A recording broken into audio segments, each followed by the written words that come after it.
매일 성경과 함께하는 오늘의 큐티 시간입니다.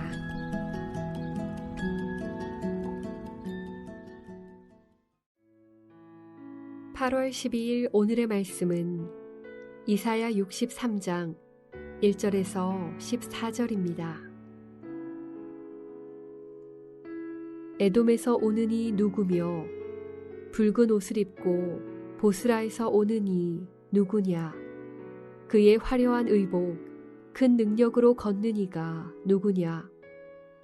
그는 나이니 공의를 말하는 이요 구원하는 능력을 가진 이니라. 어찌하여 내 의복이 붉으며 내 옷이 포도즙 틀을 밟는 자 같으냐? 만민 가운데 나와 함께한 자가 없이 내가 홀로 포도즙 틀을 밟았는데 내가 노함으로 말미암아 무리를 밟았고 분함으로 말미암아 짓밟았으므로 그들의 선혈이 내 옷에 튀어 내 의복을 다 더럽혔음이니 이는 내 원수 갚는 날이 내 마음에 있고 내가 구속할 해가 왔으나 내가 본즉 도와주는 자도 없고 붙들어주는 자도 없으므로 이상하게 여겨 내 팔이 나를 구원하며 내 분이 나를 붙들었음이라. 내가 노함으로 말미암아 만민을 밟았으며 내가 분함으로 말미암아 그들을 취하게 하고 그들의 선혈이 땅에 쏟아지게 하였느니라. 내가 여호와께서 우리에게 베푸신 모든 자비와 그의 찬송을 말하며 그의 사랑을 따라 그의 많은 자비를 따라 이스라엘 집에 베푸신 큰 은총을 말하리라.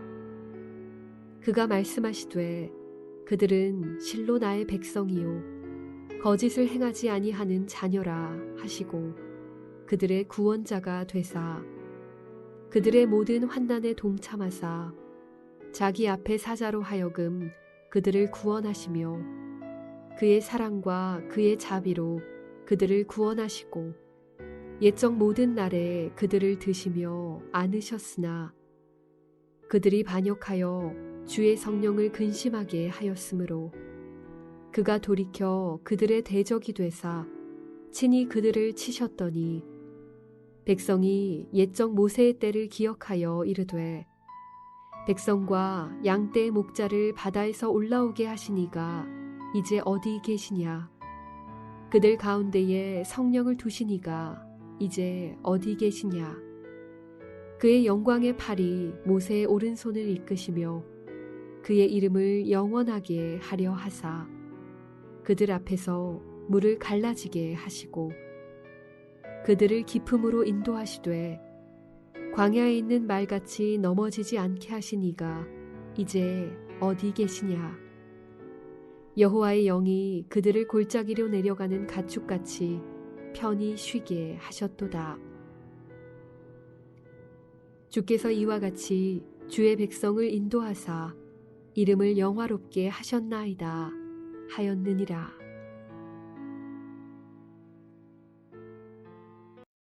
이사야 63장 1절에서 14절 말씀을 함께 묵상하겠습니다.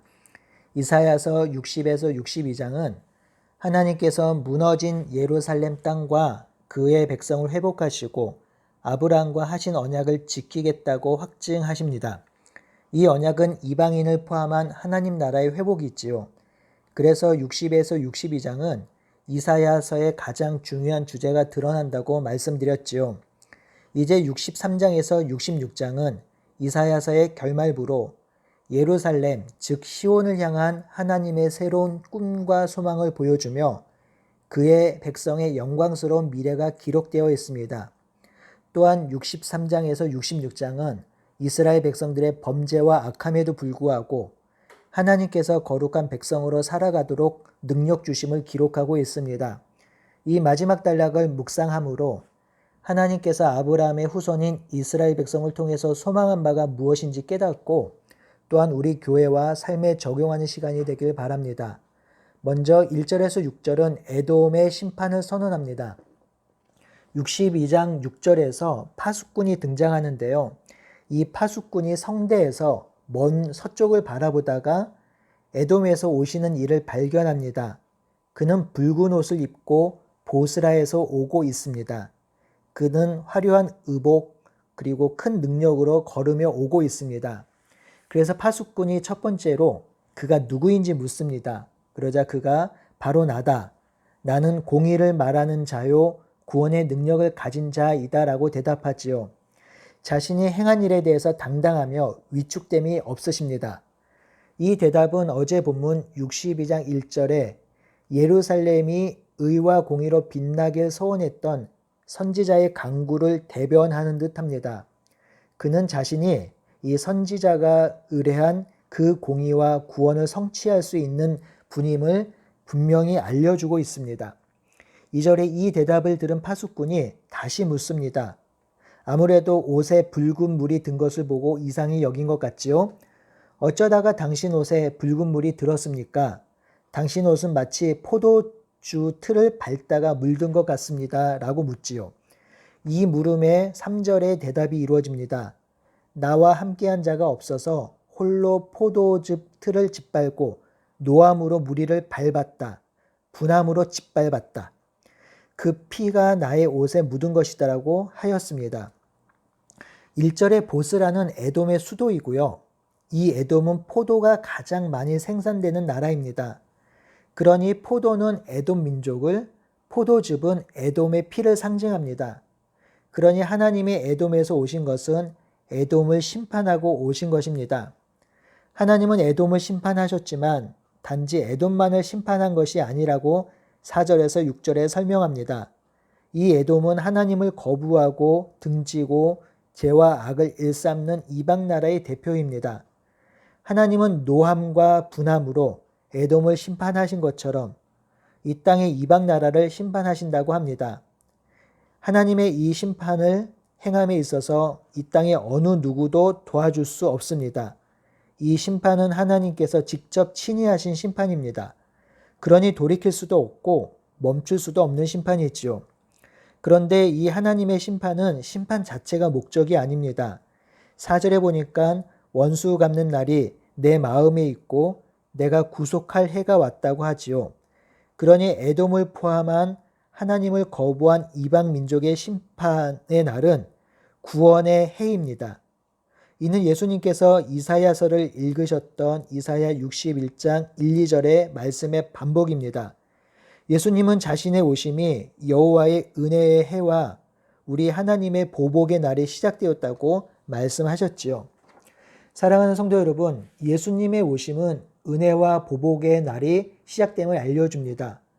우리 주 예수 그리스도의 오심은 예수를 주로 고백하는 자들에게는 은혜의 날, 구속의 날이 될 것이지만 거부하는 자들에게는 심판과 보복의 날이 될 것입니다. 이를 예수님께서 직접 행하실 것입니다. 예수님이 오신 이후 이 땅에 사는 사람들의 삶은 두 가지밖에 없습니다.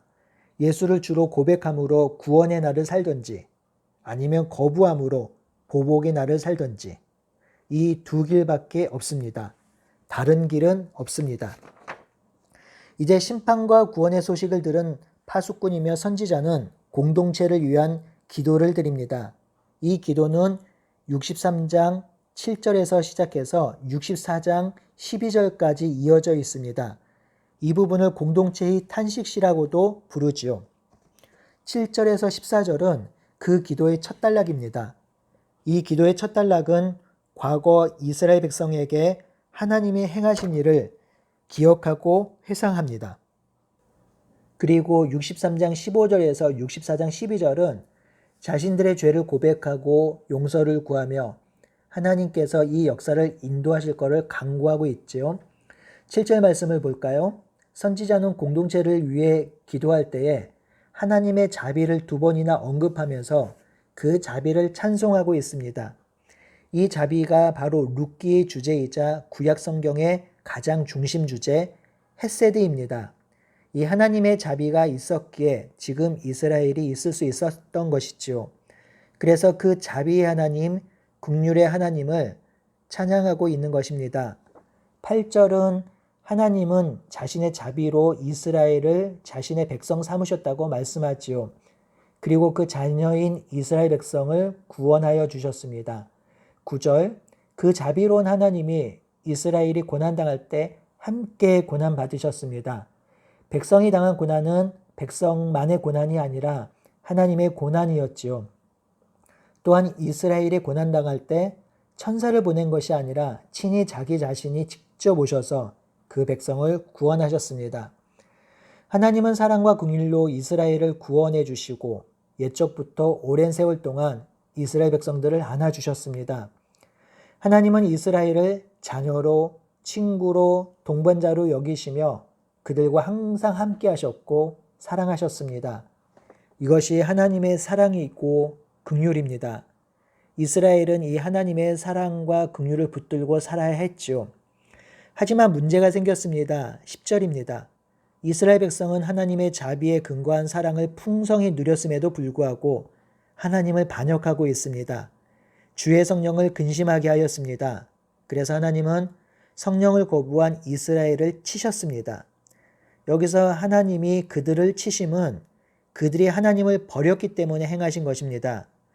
그러니 하나님이 치시는 행위 자체는 공의이며 정의로운 행동입니다. 그들이 하나님을 버렸으니 하나님은 어쩔 수 없이 그들을 치실 수밖에 없었던 것이지요. 이 하나님의 치심을 두려워한 백성들이 11절에서 14절에 하나님께서 이스라엘을 출애굽시킨 사건을 다시 상기하고 있습니다. 당신의 양떼를 맡은 목자를 바다에서 이끌어내신 이가 어디 있는가? 그들 가운데 성령을 주신 이가 어디 있는가? 당신의 팔로 모세의 팔을 잡아 이끄시며 백성들 앞에서 물을 가르시며 영원한 명성을 떨치시니 또한 말이 벌판을 달리듯이 깊은 바다를 건너게 하신 이가 지금 어디 계신가? 또한 여호와의 영이 백성들을 골짜기로 내려가는 가축같이 편하게 쉬게 하지 않으셨는가? 라고 하면서 하나님이 하신 일을 기억하고 노래하고 있습니다. 10절과 11절에 성령이 나오는데요. 이 성령은 이 땅의 역사에 임하신 하나님의 영입니다. 백성들은 모세를 세우시고 모세의 팔을 들어 홍해를 가르신 하나님의 역사를 기억하며 그 하나님이 다시금 자신들의 역사에 임하셔서 자신들을 구원해 주실 것을 간구하고 있습니다. 지금 우리의 상황이나 상태가 얼마나 감사한 상황인지를 알려면 과거 우리가 어떤 상황이었고 그런 상황 속에서 하나님께서 어떤 일을 행하셨는지를 기억하는 것입니다. 우리는 스스로 하나님을 거부하며 스스로 인생의 주인 되어 살려고 하였습니다. 하나님이 베푸신 자비와 긍휼을 거부하며 사탄의 종노릇하며 살았던 자들입니다. 그래서 소망이 없었고 기쁨을 상실한 채 살았던 자들이지요. 이런 우리들에게 헤세드의 하나님, 자비의 하나님이 친히 찾아오셨습니다. 그리고 예수 그리스도를 통해 우리를 속죄하시고 구원하셨습니다. 그리고 소망과 기쁨과 삶의 의미를 허락하시고 새로운 피조물로 살게 하셨습니다. 우리는 날마다 이 일을 행하신 하나님의 긍휼과 사랑을 기억해야 합니다. 그러니 날마다 이 하나님의 긍휼과 사랑을 묵상할 수 있는 시간을 가져야 하지요. 그래야 승리할 수 있습니다. 오늘 하루도 하나님의 긍휼과 사랑을 기억하고 감사하는 하루가 되기를 간절히 바라고 소원합니다. 아멘.